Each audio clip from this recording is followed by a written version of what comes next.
Bonjour à tous. Dans cette vidéo, nous allons nous intéresser au viseur de géomètre. Un viseur de géomètre permet de mesurer la distance qui le sépare d'un piquet gradué en centimètres. Ce viseur est constitué de deux lentilles, un objectif qui est une lentille L1 convergente et un oculaire qui est une lentille L2 convergente également. Ce viseur possède également un réticule qui est placé dans le plan focal objet de la lentille L2, c'est-à-dire ici, avec le foyer F2 positionné là. Dans un premier temps, on va s'intéresser à ce que voit un œil à travers la lentille L2, c'est-à-dire à travers l'oculaire, lorsqu'il regarde le réticule, et sans se soucier donc de la lentille L1. Alors pour cela, on va prendre une petite portion du réticule et tracer son image à travers la lentille L2. On va donc prendre le rayon qui part dans ce point et qui passe par le centre de la lentille, il n'est pas dévié. Et comme on sait que c'est un point du plan focal objet de la lentille L2, tous les rayons qui vont partir de ce point vont être parallèles entre eux après être passés à travers notre lentille L2, comme ceci.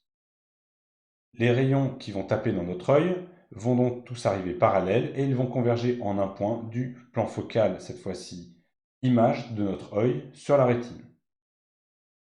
Notre œil est au repos puisqu'il regarde un objet placé à l'infini et il n'a donc pas besoin d'accommoder, il le voit sans fatigue.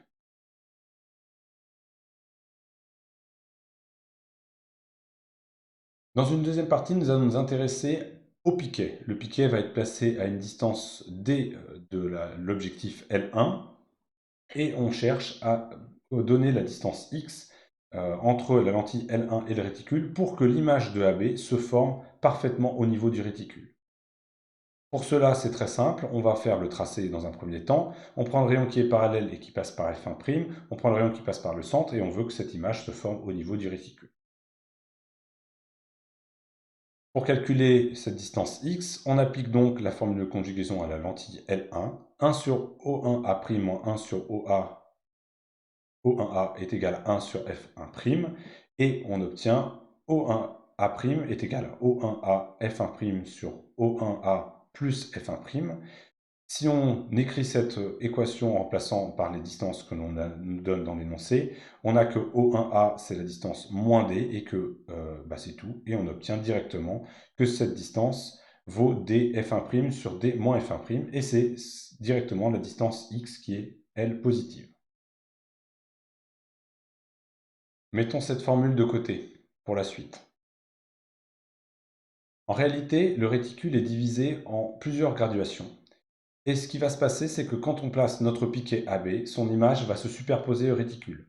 On va donc mesurer ici, au niveau du réticule, la taille de l'image et en déduire la distance D. Pour cela, il faut trouver une relation entre la taille de l'image, la taille de l'objet, et cette distance D et cette distance X. Notons tout cela. On appelle AB la distance h, on appelle A'B' notre mesure de graduation epsilon, et on va chercher une relation entre epsilon et h. Cette relation, elle est très simple, c'est déjà le grandissement, puisque c'est le rapport entre la taille de l'image sur la taille de l'objet, epsilon sur h, mais c'est également, à partir du théorème de Thalès, le rapport entre la distance qui est ici, O1A' et O1A, c'est-à-dire exactement x sur d en distance. On remplace x par cette valeur, cette formule que nous avions trouvée précédemment, on divise par d et on obtient tout simplement f1' sur d moins f1'. Ce que l'on cherche à exprimer, c'est d, donc nous allons chercher à isoler d dans cette formule.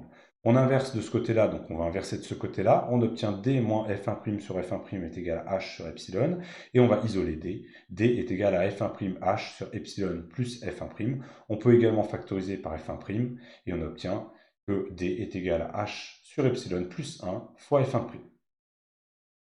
On peut donc, à partir de la connaissance de la taille de l'objet et de la mesure au niveau du réticule, la connaissance également de la distance focale de notre objectif, en déduire la distance d.